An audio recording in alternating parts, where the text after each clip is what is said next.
our principle is a concept called moving towards transparency. So let me tell you what I mean by that. So here's maybe a way for some of you who are trying to figure out, I'm not ready to talk about it. Either they're too young, they're not ready, we're not ready, or the numbers might change, or I might be selling the business and it's premature to talk about it.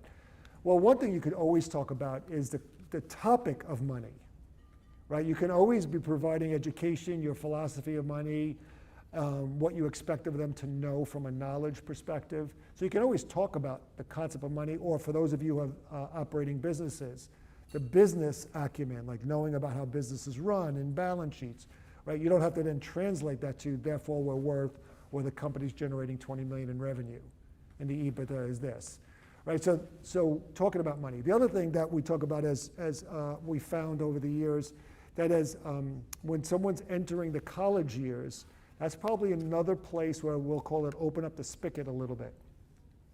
The college years typically look like this for the families we served.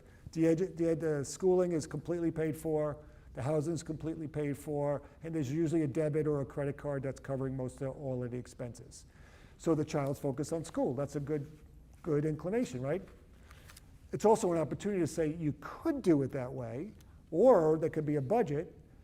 They get some education around budgeting. You agree on a budget, and then a certain amount of money gets put into an account, and they have to now work through a budget and start learning like what's it mean to wire money to, or write a check. And they start getting a little bit more. It might be surprising to you, but some 20 and 30-year-olds never wrote a check, never paid a bill.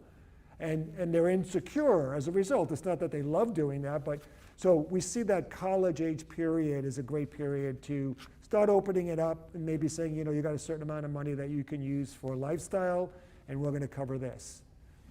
Another phase of when you could talk is if your family has a philosophy of prenups, keeping the money in the bloodline before your children get married, talking about that as a family policy. Not saying how much we're worth, but saying, you know, assuming they're young adults, or they have they're getting serious with someone, you want to establish, is that a guideline for the family? The other one is, are you going to help them, if there is an estate plan in place, and let's say 35 or 30 is when they start getting access to income. Don't wait till they're 30 or 35, right? Start giving them the education, the expectations, and the hopes of what will happen when they're 30 and 35. And then you can use that as an education, meaning there's a certain amount of money set aside for you, or maybe it's income off real estate, or wherever the income might be coming from, and opening up that spigot and helping them understand that.